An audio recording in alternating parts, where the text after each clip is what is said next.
Hello friends, I'm back again with another video. Today we're going to be discussing punctuation and commas. Now, commas are something that's really confusing even for native speakers, and it's a really common mistake that people make.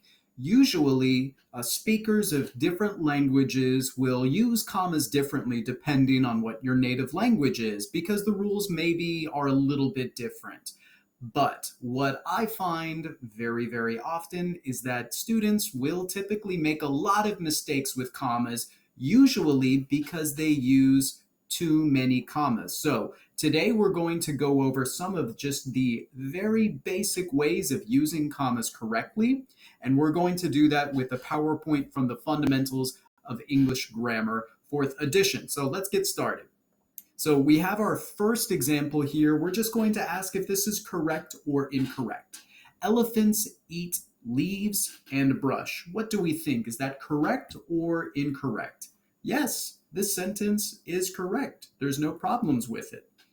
Let's take a look at another example. Flounder are fish. All fish live in water. What do we think? Is this correct or incorrect? Now, as an English teacher, I can tell you that this sentence is incorrect. What's the problem? Well, the problem is that we needed a period to separate out what is actually two sentences. We have flounder are fish. There should be a period here because we have a subject, a main verb, and a complete idea. And then we have another subject. All fish live in water. All fish, that's our new subject. Live, that's our main verb. In water, that's the rest of our sentence. So we need a period to separate these two ideas out. Now, this is a really common thing for people to do. Now, let's take a look at another example of a sentence. Looks like it skipped ahead here. Carrots, onions, and celery are vegetables. Well, this is incorrect. What would make it correct? Commas. Commas would make it correct. Carrots, comma, onions, comma, and celery are vegetables. So let's take a look at using some commas and connecting ideas with the word and.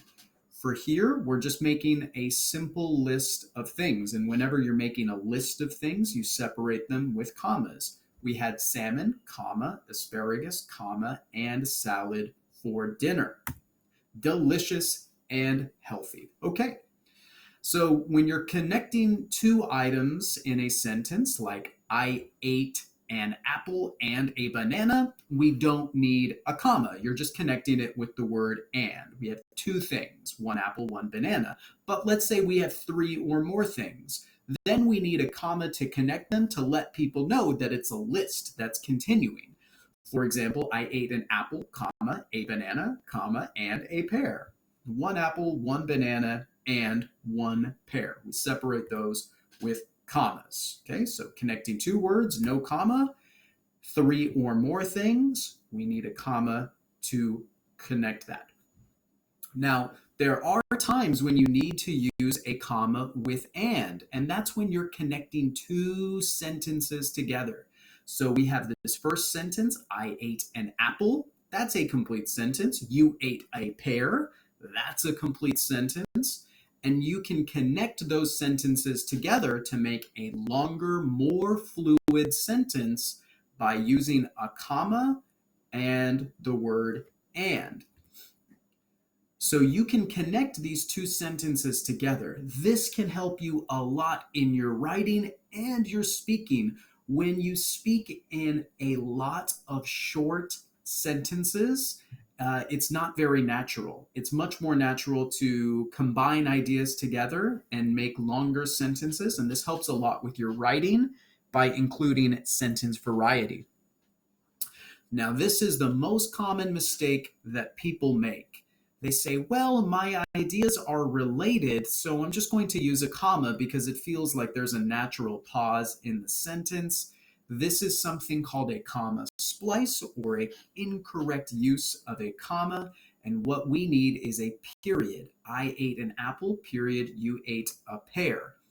And just using a comma there without a coordinating conjunction like and, yet, but, so, for, it's incorrect. Okay?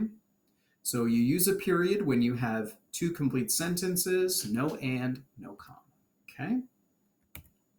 Now, let's take a look at some examples, some practice. Our first practice, I like lettuce and tomato on my cheeseburger. Delicious. I love those things too. No comma is needed. Okay? Let's take a look at another example. I speak Hindi and you speak Swedish. Yes, we do need a comma. The comma goes before the coordinating conjunction, and then it is finished with a period after Swedish. Okay? I like lettuce, tomato, and cheese on my hamburger. What do we need? Do we need a comma or commas? Yes, we do. We need commas here because we are making a list of 3 or more things. I'll continue on in the next video by connecting ideas with but or. But thank you guys very much for joining me and getting a very quick lesson on making complete sentences and just one way of using commas correctly. Thank you guys very much for joining.